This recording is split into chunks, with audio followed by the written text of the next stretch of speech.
کہ ہم تو تمہیں اپنے ساتھ لے جائیں، وہ خود تم سے ملے گا، وہ ویٹ کر رہا ہے تمہارا۔ پیچھے کھڑے لڑکوں میں سے ایک آگے ہوا تھا۔ اس نے ہاتھ بڑھاتے ہی اس کی گلابی گال کو جھکتے چھونا چاہا تھا، مگر اینا نے فوراً سر پیچھے کرتے اسے ہاتھ کو دور جھٹکا تھا۔ کیا؟ ویام نے کہا۔ ویام کو سنتے ہی اس کی آنکھیں روشن سی ہوئی تھی۔ وہ سر اٹھاتے اس لڑکے سے پوچھنے لگی، جسے فیوزن نے سر نفی میں ہلاتے باز رکھا تھا، مگر وہ خباثت آنکھ دباتے ہنس دیا۔ یس مائی لٹل ڈال، تم چلو، ہم تمہیں تمہارے ویام کے پاس لے جائیں گے۔ اب کی بار وہ ہاتھ سے اسے زبردستی کھڑا کرتے دانت پیستے بولا تھا۔ ہیری، ہاتھ چھوڑ اس کا، فیوزن نے غصے سے کہتے اینا کا چھوٹا سا ہاتھ اس کے بھاری ہاتھ سے نکالا تھا۔ نو فیوزن، اتنی آسانی سے نہیں، آج اتنا آسان شکار ملا ہے، انجوائے کرتے ہیں۔ آنکھ دباتے وہ مسکراتے اس کے کندھے کو تھپکتے ہوئے بولا تھا۔ اینا سہمی نظروں سے دونوں کو دیکھ رہی تھی، اسے کچھ بھی سمجھ نہیں آ رہا تھا، آخر دونوں کیا بات کر رہے تھے۔ نو ہیری، اس کے ڈیڈ کو میں کافی اچھے سے جانتا ہوں، میں ایسا ویسا کچھ بھی نہیں کروں گا، تم سب جاؤ، میں اس کے ڈیڈ کو کال کرتا ہوں، وہ لے جائیں گے اسے۔ فیوزن رافع کو کافی اچھے سے جانتا تھا، اسے معلوم تھا کہ اگر اس کی بیٹی کے ساتھ کچھ کرنے کی کوشش کی تو اس کا انجام بہت برا ہوگا۔ اوکے، تم رہنے دو، ہم تینوں اچھے سے انجوائے کریں گے، اگر تمہارا موڈ بن گیا تو بعد میں تم بھی آ جانا۔ ہیری نے بات ختم کرتے پیچھے کھڑے اپنے دوستوں کو اشارہ کیا تھا، جو آگے بڑھتے اینا کو دونوں بازوؤں سے تھامتے اپنے ساتھ گھسیٹنے لگے۔ یار تو خود سوچ، اس کا ڈیڈ۔ فیوزن نے ایک نظر اینا کے معصوم سرخ چہرے پر ڈالی، اس کے اندر کا شیطان اسے اکسانے لگا تھا۔ اس کی نیم رضامندی پر ہیری کہکا لگا اٹھا تھا۔ مار کے پھینک دیں گے، صبح تو چل کچھ نہیں ہوگا۔ مار کے پھینک دیں گے، صبح تو چل کچھ نہیں ہوگا، لاپرواہی سے کہتے وہ دونوں ہی ہنستے آگے بڑھے تھے۔ یار اپارٹمنٹ میں نہیں، پہلے شک یہیں جائے گا، فیوزن نے کچھ سوچتے کہا تو ہیری کو بھی اس کی بات ٹھیک لگی تھی۔ ٹھیک رہے ہو، چل آج میرے گھر چلتے ہیں، اس کی گردن کے گرد بازو لپیٹتے وہ کہکا لگاتے بولا تھا، جبکہ فیوزن بھی خباثت سے ہنستے اپنے دونوں دوستوں کو اشارہ کرتے گاڑی کی جانب بڑھا تھا۔ این وہ جو اپنے کمرے کو اندر سے لاک لگائے پڑھائی کا بولتے اس سے ملنے آیا تھا، اب یوں ان لڑکوں کے ہاتھ میں اینا کے چھوٹے سے ہاتھوں کو دیکھتے ویام نے غصے سے اینا کو پکارا تھا، مگر اسے روتا دیکھ ویام کا سانس جیسے سینے میں اٹکا تھا، وہ رو رہی تھی، اپنا آپ چھڑوانے کی کوشش کر رہی تھی۔ ویام کے ہاتھ اسے دیکھتے کپ کپانے لگے تھے، اس کی آنکھوں کے سامنے ہی اس کی این کو گاڑی میں ڈالتے وہ گاڑی اس کے سامنے سے لے گئے تھے۔ ویام نے دھندلائی نظروں سے اس گاڑی کو دیکھا تھا، مگر اس کے دور جاتے وہ جیسے ہوش میں لوٹا تھا، اپنے آنسو بری طرح سے رگڑتے اس نے بائک سٹارٹ کرتے اس گاڑی کے پیچھے لگائی تھی۔ اس کا دماغ بری طرح سے پزل ہو چکا تھا، یہ سوچ ہی اسے پاگل کر رہی تھی کہ وہ لڑکے اینا کو اس سے دور لے جا رہے تھے۔ اسے لگا شاید وہ پیسوں کے لیے اسے کڈنیپ کر رہے تھے، مگر وہ رافع یا ویام کو کال کرنے کا رسک نہیں لے سکتا تھا، سب سے پہلے اسے اینا تک پہنچنا تھا۔ الایا، اینا کو دو مجھے، میں اسے آگے اپنے ساتھ بٹھا لیتی ہوں۔ کافی دیر سے بے چین ہوتے وہ رافع کے لاکھ منع کرنے کے باوجود بھی بولی تھی۔ اس کی پوزیسونیس ہونا رافع کو بالکل اچھا نہیں لگتا تھا، مگر وہ لاکھ کوشش کے باوجود اسے سمجھا نہیں پا رہی تھی۔ موم، اینا تو آپ کے پاس ہے۔ الایا نے ایک نظر انزک کو دیکھا، پوری سیٹ پر نظر دوڑائی تو وہ اسے نہیں ملی، اسے لگا تھا کہ شاید موم نے اینا کو لے لیا ہے اپنے پاس۔ کیا تمہارا دماغ خراب ہے الایا؟ میں نے اسے تمہارے ساتھ باہر بھیجا تھا، پھر وہ میرے پاس کیسے آ سکتی ہے؟ پدک نے غصے سے چلاتے گردن گھماتے کہا تھا، اور اینا کو آواز لگائی تھی مگر وہ نہیں تھی۔ رافع، گاڑی روکے، میری اینا۔ اینا نہیں گاڑی میں۔ رافع، میری بچی، کہاں ہے وہ؟ پدک رافع کو جھنجھوڑتے اونچی آواز میں رونے لگی تھی کہ رافع نے بمشکل سے گاڑی ایک جانب کھڑی کی۔ الایا بیٹا، کہاں ہے اینا؟ وہ فوراً سے گاڑی سے اترا تھا، بھاگتے الایا کے قریب جاتے وہ اینا کی بابت دریافت کرنے لگا تھا۔ ڈیڈ مجھے نہیں پتا، میں تو اسے یہاں انزک کے پاس بٹھا کے گئی تھی۔ علیہ نے اپنی موم کو یوں دھاڑے مارتے روتا دیکھ سہمی نظروں سے ڈیڈ کو دیکھتے کہا تھا۔ اوکے بیٹا فدق چپ کرو یار، شاید وہ وہیں گاڑی سے اتر گئی تھی، ہم واپس چل کے دیکھتے ہیں۔ اس کے چہرے کو ہاتھوں میں تھامتے وہ تسلی دینے لگا تھا، مگر وہ بری طرح سے اس کے ہاتھوں کو جھٹکتی اینک کو یاد کرتے رو رہی تھی۔ انزک اپنی موم کے یوں رونے پر علیہ سے ڈرتے چپک گیا تھا، جو خود بھی ڈری ہوئی سی تھی۔ گیٹ کو اچھے سے لاک کرتے آنا اندر۔ گیٹ کو اچھے سے لاک کرتے آنا اندر۔ ہیری نے جارڈن اور کیف کو گاڑی سے اترتے کہا تھا اور خود وہ ان دونوں کے ہاتھ سے اینا کے روتے وجود کو لیتا کندھے پر ڈالتے فروزن کو بھی ساتھ چلنے کا اشارہ کرتے آگے بڑھا تھا۔ چولو مندے بندے انتل، چھوڑو مجھے گندے انکل۔ رونے سے اینا کا آواز بیٹھ گیا تھا۔ ویام جو ایک جانب دیوار سے لگا اسی کی آواز سن رہا تھا، اس نے غصے سے جبڑے بھینچے تھے۔ وہ اکیلا ان سب کا سامنا یا پھر مقابلہ نہیں کر سکتا تھا، مگر اپنا موبائل وہ گھر چھوڑ آیا تھا کہ کہیں وریام اسے اینا کے پاس ڈسٹرب نہ کرے۔ اسے جی بھر کے اپنی غلطی پر پچھتاوا ہوا تھا۔ تھوڑی دیر ہی وہیں ایک جانب کھڑے رہتے وہ لڑکوں کے اندر جانے کا انتظار کرنے لگا۔ ہاں وریام یار میری اینا، اس کا کچھ پتہ نہیں چل رہا۔ ہم سب ڈنر پر جا رہے تھے مگر آدھے راستے میں ہی وہ گاڑی میں نہیں ملی۔ اب میں واپس آیا ہوں گھر مگر وہ یہاں بھی نہیں ہے۔ پلیز ایک بار وریام سے پوچھ، شاید اسے کچھ معلوم ہو۔ بے چینی سے ٹہلتے وہ وریام کو آگاہ کرنے لگا تھا۔ فدق جانے کب سے رو رہی تھی، اس کے رونے کی وجہ سے رافع مزید پریشانی کا سامنا کرنا پڑا تھا۔ ایک منٹ رک، میں پوچھتا ہوں، وریام سنتے ہی بولا تھا۔ جلدی سے اوپر جاتے اس نے وریام کے کمرے کے دروازے کو کھولا تھا۔ سیڑھیاں اترتے وہ اس کے بیڈ روم میں پہنچا تھا، مگر وریام کو نہ پاتے ہی جانے کئی بل اس کے ماتھے پر نمودار ہوئے تھے۔ ویام ویام وریام نے اسے آواز لگائی تھی، مگر اسے نہ پاتے وہ کھڑکی کے پاس گیا تھا جو کھلی ہوئی تھی۔ وریام نے غصے سے موبائل پر گرفت مضبوط کی۔ ویام گھر پر نہیں، ایسا کرو تم سی سی ٹی وی فوٹیج نکالو، میں پہنچتا ہوں۔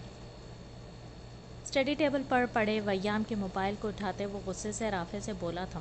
رافع پریشانی میں مبتلا اپنے ہوش میں نہیں تھا۔ جب ہی وریام کی بات سنتے ہی اسے حوصلہ ملا تھا۔ وریام کے آنے تک وہ فوٹیج چیک کرنے لگا تھا، مگر فوٹیج میں فیوژن اور اس کے دوستوں کو اینا کو اٹھائے لے جاتا دیکھ وہ وہیں زمین پر ڈھہ سا گیا تھا۔ اسے لگا کہ شاید اینا ویام کے ساتھ تھی، مگر فوٹیج میں اپنی معصوم گڑیا کو ان بھوکے کتوں کے ہاتھوں میں روتا دیکھ جیسے کسی نے اس کا کلیجہ چیرتے نکال لیا تھا باہر۔ آج پہلی بار اسے آنکھوں میں آنسو آئے تھے۔ وہ فدق سے بھی زیادہ بری طرح سے ٹوٹا تھا۔ سیکورٹی گارڈ نے افسوس سے اس جوان مرد کو دیکھا تھا۔ اتنے میں وریام اندر داخل ہوا تھا۔ نینا اور ہرمین کو وہ اندر فدق کے پاس چھوڑتے یہاں آیا تھا، مگر جیسے ہی نظر فرش پر بیٹھے روتے رافع پر پڑی، وہ بھاگتے لیپ ٹاپ کے پاس آیا تھا۔ سامنے چلتا منظر دیکھ اس کی آنکھوں میں خون سا اترا تھا۔ گیٹ سے باہر جو کیمرہ ہے اس کی ویڈیو نکالو، وریام نے غراتے لہجے میں چلاتے کہا تھا۔ اس کے خطرناک تیور دیکھتے سیکورٹی گارڈ نے فوراً سے فوٹیج آن کی، جہاں واضح طور پر وریام کی بائیک اس کی گاڑی کے پیچھے جاتی دیکھی جا سکتی تھی۔ آج پہلی بار اس کے یوں بھاگنے پر وریام کو تسلی اور راحت محسوس ہوئی تھی۔ رافع اٹھو، ہمیں اینا کو بچانے جانا ہے۔ رافع کے بت بنے وجود کو جھنجھوڑتے وریام نے غصے سے تیز آواز میں کہا تھا۔ رافع کے رونے میں روانی آئی تھی، وہ روتے سر نفی میں ہلا گیا تھا۔ بھلا اپنی مردہ بیٹی کو کیسے دیکھ لیتا، اسے بہتر تھا وہ مر جانا پسند کرتا۔ پاگل مت بنو رافع، ویام اس گاڑی کے پیچھے گیا ہے۔ میں نے ویام کی گاڑی میں ٹریکر لگایا ہے، ہمیں جلدی وہاں پہنچنا چاہیے، اس سے پہلے کہ دیر ہو جائے۔ اسے کندھوں سے پکڑتے وہ جھنجھوڑتے ہوئے بولا تھا۔ رافع نے خالی خالی نظروں سے اسے دیکھا۔ ویام، رافع کے لب ہلکے سے ہلے تھے، جسے دیکھتے وریام نے سر ہاں میں ہلایا تھا۔ وہ بھاگ آیا تھا گھر سے اور اس گاڑی کے پیچھے گیا۔ وہ ہمیں اپنے بچوں کو بچانا ہوگا، انہیں ضرورت ہے ہماری، اٹھو۔